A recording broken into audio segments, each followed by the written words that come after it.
Hello friends, welcome to Knowledge Guru. आज हम बात करने वाले हैं इंडियन पॉलिटी के बारे में, यानी कि उससे संबंधित टॉपिक्स के बारे में। और आज का हमारा जो टॉपिक रहेगा वो है रेगुलेटिंग एक्ट 1773।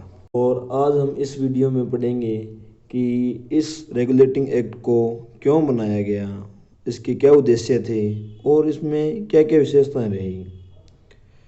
तो दोस्तों, इसे पढ़ने से पहले हम थोड़ा जान लें कि इसे क्यों बनाया गया था।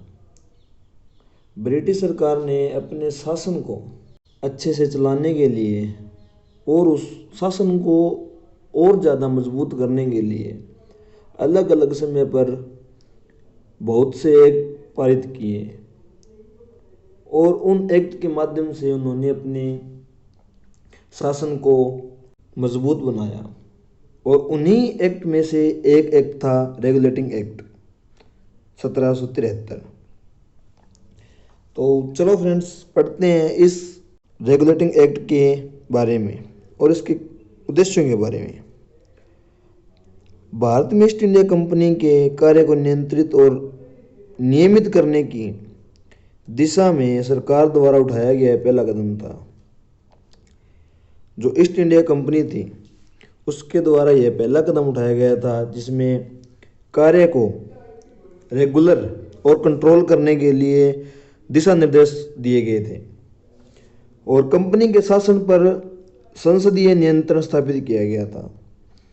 और जो कंपनी का शासन था उस पर एक संसद के द्वारा एक नियंत्रण कंट्रोल किया गया, स्थापित किया गया था। इसके द्वारा कंपनी के प्रशासनिक और राजनीतिक कार्यों को मान्यता मिल गई और इस एक्ट के द्वारा जो कंपनी के प्रशासनिक और राजनीतिक कार्य थे उनको एक लीगल रूप मिल गया और इस एक्ट के द्वारा केंद्रीय प्रशासन की नींव रखी गई।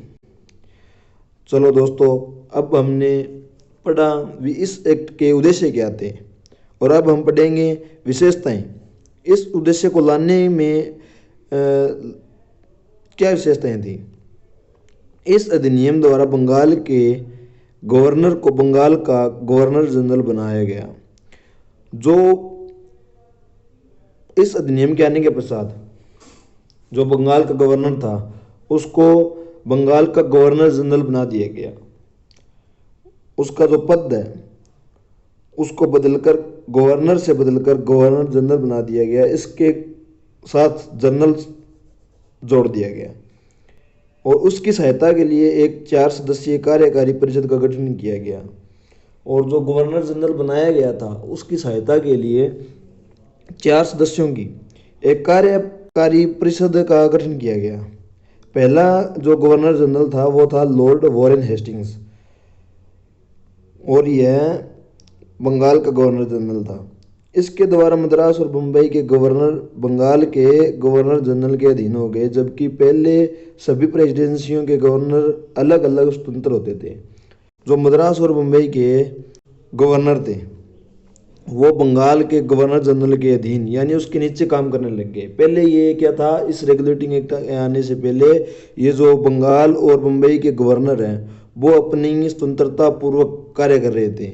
और इस एक्ट के आने के पश्चात जो बंगाल के गवर्नर जनरल को बनाया गया था उसके नीचे ये जो मद्रास और मुंबई के गवर्नर हैं वो कार्य करने लग गए।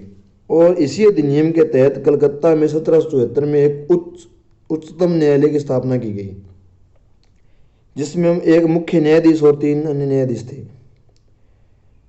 और इसी अधिनियम के तहत इस एक्ट के द्वारा ही 1774 में कलकत्ता में एक उच्चतम न्यायालय की स्थापना की गई जिसमें एक मुख्य न्यायाधीश को नियुक्त किया गया और उसके साथ 3 अन्य न्यायाधीशों को भी नियुक्त किया गया।